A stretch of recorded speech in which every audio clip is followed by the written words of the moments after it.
Welcome back to the channel, guys. In this video we're going to be looking at perspective, and as you can see here we've got one of my drawings on the screen here. Lesson number 10, perspective. So we've got a drawing, pencil drawing on the screen, a big red beast overlooking some smaller yellow beasts. So these are the Zello Man from the Zello Man world, from the Zello land. This is the Zello Man character which I've created.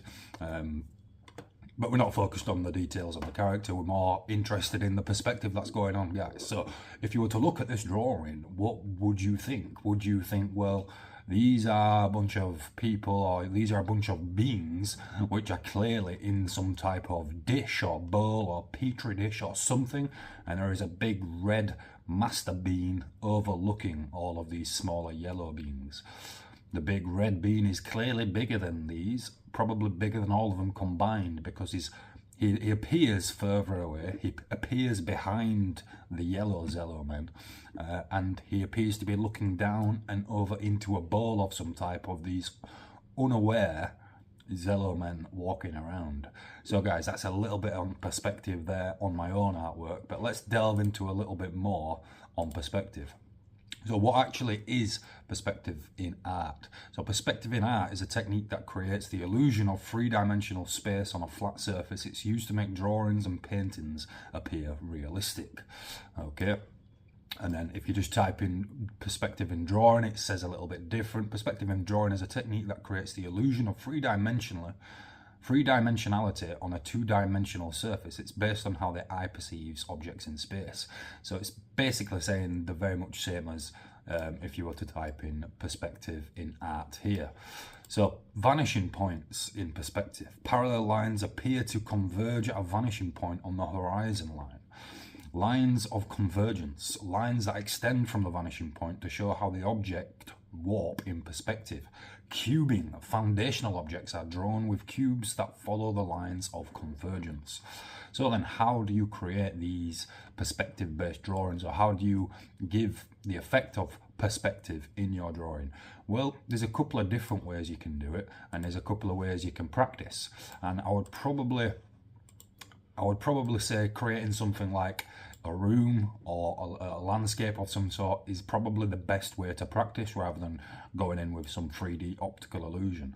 Now, the task for today, guys, is to basically create a room just like you see here, using this 3D perspective sort of technique, and to try and make that room basically appear as though it's 3D. And guys, the way we're going to do this, I'm just going to show you a quick example now on how I want you to do that. Okay, so all I want you to do is to get a piece of paper. I'm going to do it on I should really do it on Illustrator, because that would probably be the best place to do it, but I'm going to open Paint. This is extremely rudimentary, and I feel a bit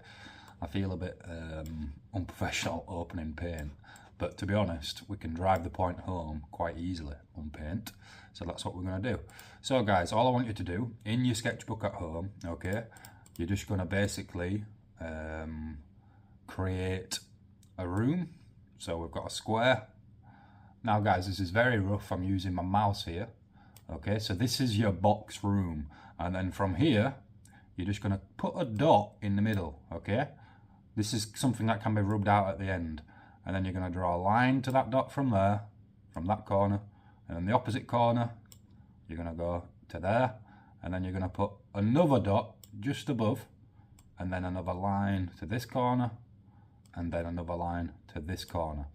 Okay guys, and then all you're going to do, so for example, you could have a little door at the end of your room here, and then to create the effect of this being a room, you could, for example, put some windows on the side, something like that. Again guys, apologies for this extremely poor type of drawing that I'm doing for you guys at the moment, but it's driving the point home, so it's absolutely fine. And this is all I want you to do in your sketchbook at home, just to create a room. You can go on Google again, and you can just type in perspective in art, and you can take an idea from there. Or if you want to do something else, that's perfectly fine as well. Of course, these windows would get smaller and would appear narrower the closer you get to this focal point here.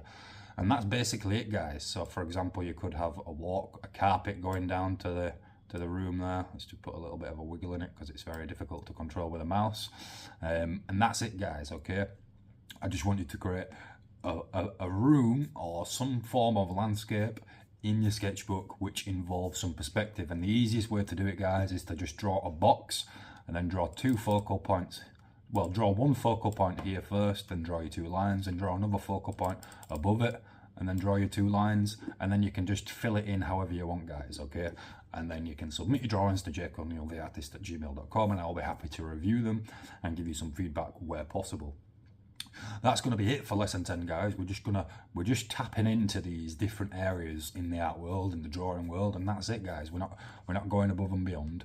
We are keeping them short and sweet, just to give you guys a good example of a bit of perspective, okay, and different ideas in art. So that's enough for lesson 10, perspective.